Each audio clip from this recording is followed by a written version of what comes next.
The last piece of the transformations that we're going to look at for the basic sine and cosine graphs are vertical translations. And this is going to kind of complete the loop for us. The last thing that we're talking about here is when we have some constant added on the outside of our trig functions. This is exactly how it was back in algebra. We're simply pulling our graph up and down. If a phase shift was a horizontal dragging and dropping, then a vertical translation is the same thing, it's just up and down instead. So adding a constant on the outside simply affects your final vertical position. Now, this also has effects on the range. So this is going to say normally, based on our amplitude, we would have the same absolute value for the left and right endpoints, or the bottom and top endpoints of our range. Vertical translation simply takes that range and slides it up or down, depending upon whether it's positive or negative. Speaking of which, unlike our work with the actual inside, the horizontal translations, things are exactly what you'd expect when it comes to vertical translations. Adding a constant, a positive number, is going to pull our graph up by d units, and if we add some negative number, it's going to pull our graph down by d units. So we're taking the same fundamental graph of our sine and cosine and simply adjusting it up and down instead of having it necessarily centered on the x-axis that we're used to. In fact, they mention here that based upon your vertical translation, you can actually find the center line for your sine and cosine by the constant y equals d equation. Now, with this as our final of the transformations, I want to kind of do a little bit of a summary here. How you should approach trying to graph any sine or cosine function depending upon its various transformations. So kind of keep these equations in your mind as we talk about exactly what to do. This is something that we played out with the previous example in the last video, but I want to talk about it on a broader scale. So let's say that we have some function here, y equals d plus a times cosine of bx minus c. There are lots of different things that are related to how this is set up. We could talk about the period, we can talk about the phase shift, the amplitude, and those are great places to start with. One of the key things you can start with is what your amplitude should be. So that's always going to be the absolute value of a. This will tell you how far away you're going to stray from your center line. Speaking of which, we're also going to deal with that. We're going to deal with our vertical translation to give us our center line, using in this case y equals d as the equation for that line, so we know where to base ourselves. Our range as a result of this, normally if we didn't have a vertical translation, it would just be, in this case, negative a with y in between it and a. So what changes in the case of a vertical translation? Not much. We're just going to take our absolute value and add the constant to it, because we're adjusting everything by that value. So our range is now going to be the same, negative a and positive a, but the major difference is we have that vertical translation element added in the form of adding d here. Keep in mind that d can be negative, so you might be pulling everything down as well. So that's one chunk of information.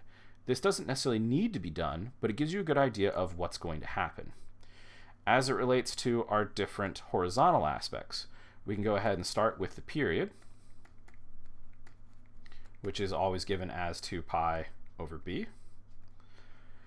And we have our horizontal translation, which is specifically called the phase shift when it's dealing with trig functions.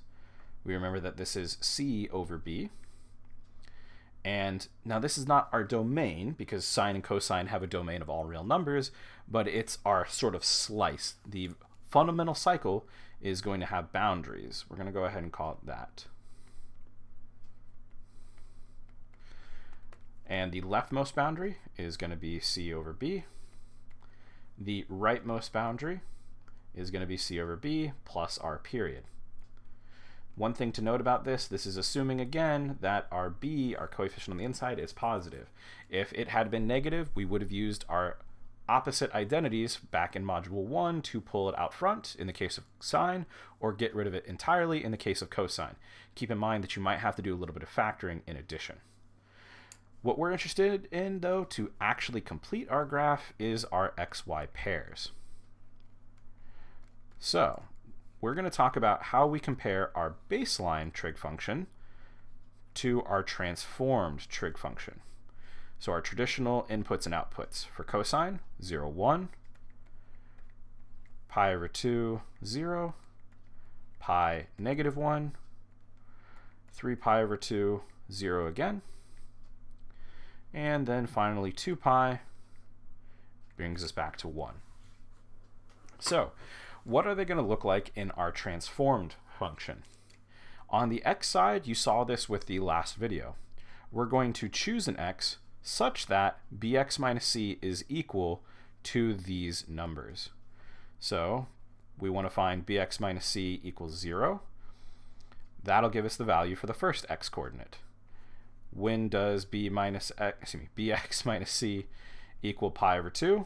That'll give us the second x coordinate, and we just repeat this process for the remaining 3. Bx minus c needs to be equal to pi. Tell me what x value makes that happen. Bx minus c needs to also be equal to 3 pi over 2 for my last quarter point. Tell me what x value is going to make that occur. And then we also need, for our final x coordinate, we want to find when does bx minus c equal 2 pi.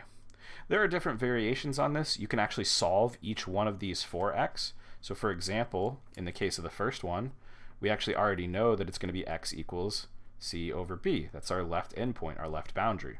We know the final one is going to be c over b plus 2 pi over b, going forward by a full period. How do we find the ones in between? Well, it's pretty much the same idea.